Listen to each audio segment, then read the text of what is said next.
अस्सलाम वालेकुम दोस्तों हर इंसान की ख्वाहिश होती है कि वो अपने मुल्क के लिए कुछ करे और तकरीबन हर इंसान यही चाहता है कि मैं बड़ा होकर एस्ट्रोनॉट बनूं और स्पेस में जाऊं। लेकिन दोस्तों स्पेस में जाना इतना आसान नहीं है। स्पेस में जाने के लिए पहले तो आपको बहुत ज़्यादा स्टडी करनी पड़ती है और उसके अलावा बहुत ज़्यादा पैसे भी लगते हैं। और दोस्तों अगर कोई एस्ट्रोनॉट बन भी जाता है तो हर एस्ट्रोनॉट को स्पेस में भी नहीं भेजा जाता, और अगर कोई एस्ट्रोनॉट स्पेस में भी चला जाए तो उसके लिए और मुश्किलात आ खड़ी होती है, क्योंकि स्पेस में बगैर किसी सहूलियात के रहना बहुत ज़्यादा मुश्किल है। क्योंकि सूरज से निकलने वाली रेडिएशन इंसान के लिए बहुत ज़्यादा खतरनाक साबित होती है और स्पेस में असर इनका ज़्यादा हो जाता है। और अगर क्या हो आपको 1 साल के लिए स्पेस में बगैर किसी मदद के अकेला छोड़ दिया जाए। लेकिन दोस्तों इससे मिलती जुलती कहानी एक रशियन एस्ट्रोनॉट की है जो तकरीबन 1 साल अकेला स्पेस में रहा था, और आज की वीडियो में हम उसी के बारे में जानेंगे कि वो क्यों रहा था और वो किस वजह से 1 साल तक जमीन पे नहीं आ पाया था। लेकिन दोस्तों मेरी आप सबसे गुजारिश है कि ये वीडियो स्टार्ट होने से पहले आप मेरे चैनल को सब्सक्राइब कर दें, और अगर आपको मेरी वीडियो पसंद आए तो इसको लाइक एंड शेयर लाजमी कीजिएगा। चलो दोस्तों स्टार्ट करते हैं।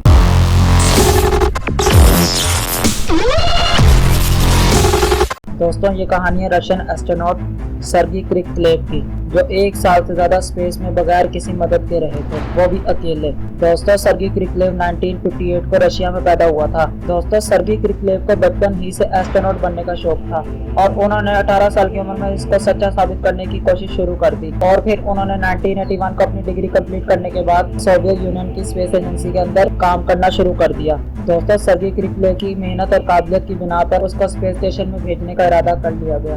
दोस्तों आज इंटरनेशनल स्पेस स्टेशन है, लेकिन उससे पहले MIR स्पेस स्टेशन हुआ करता था। दोस्तों MIR स्पेस स्टेशन भी इंटरनेशनल स्पेस स्टेशन की तरह जमीन से 400 किलोमीटर पर लो अर्थ ऑर्बिट में मौजूद था, जिसको 1986 में मुकम्मल तौर पर स्पेस में इंस्टॉल कर दिया गया था। और इस बात से हमें ये पता चलता है कि सोवियत यूनियन की स्पेस एजेंसी भी नासा से कम नहीं थी। दोस्तों सर्गी को इससे पहले किसी इतने बड़े मिशन पे नहीं भेजा गया था, ये उसका पहला मिशन था, और फिर उसको 1988 में स्पेस में भेजा गया। और फिर वो जब अपना 5 महीने का मिशन कंप्लीट करके जमीन पे आया तो सोवियत यूनियन इसके काम से बहुत ज्यादा खुश हुआ, जिसकी वजह से उसको प्रमोशन मिली और दोबारा 3 साल बाद उसको स्पेस स्टेशन में भेजने की तैयारी शुरू हो गई। और ये खुशखबरी सुन के सर्गी भी बहुत ज्यादा खुश था।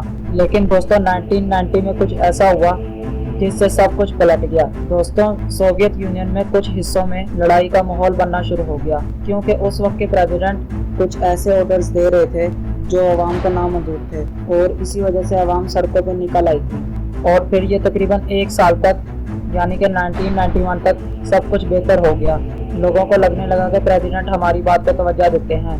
दोस्तों मामला ठंडे होने के ठीक 2 महीने बाद अवाम फिर सड़कों पे आ गई और गवर्नमेंट के खिलाफ जलसे करने लग गई। और ये सब सूरत देखते हुए सर्गी की बीवी ने उसको स्पेस में जाने से मना कर दिया था। लेकिन सर्गी का कहना था कि मेरे घर से ज्यादा मेरा मुल्क इम्पोर्टेंट है और मैं स्पेस में लाजमी जाऊंगा। और फिर उसको 5 महीने के लिए स्पेस में भेज दिया गया। दोस्तों सर्गी स्पेस में जाने के बाद अपने काम में मसरूफ हो गया और उसकी वापसी की डेट करीब आना शुरू हो गई। लेकिन जमीन पे हालात बहुत ज्यादा खराब हो चुके थे और अवाम हुकूमत के बहुत ज्यादा खिलाफ हो चुकी थी। और इस सिचुएशन को देखते हुए गवर्नमेंट ने सर्गी को कहा कि तुम अभी स्पेस स्टेशन में ही रहो, हम तुम्हें अभी जमीन पर आने की कोई डेट नहीं दे सकते। और दोस्तों सर्गी ने हुक्म की पाबंदी की करते हुए कुछ अरसा वहीं पर रहने का फैसला कर लिया। दोस्तों सर्गी ने हाँ तो भर दी थी, लेकिन आहिस्ता आहिस्ता सर्गी की जरूरियात की चीजें खत्म होती जा रही थी और साथ साथ उसका कॉन्फिडेंस लेवल भी खत्म होता जा रहा था।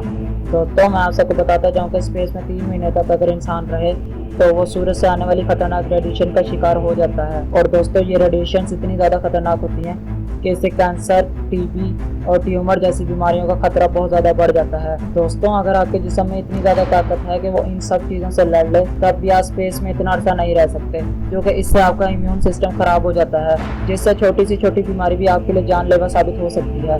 और दोस्तों इसके अलावा ग्रेविटी ना होने की वजह से हमारे जिस्म में कैल्शियम की भी कमी हो जाएगी, हमारी हड्डियां भी कमजोर हो जाएंगी और साथ साथ हमारे दिमाग की ताकत भी खत्म होती जाएगी। दोस्तों रशियन स्पेस एजेंसी सर्गी से हफ्ते में 1 बार बात किया करती थी, लेकिन उसको ये नहीं बताया करती थी कि जमीन पर कैसा माहौल चल रहा है।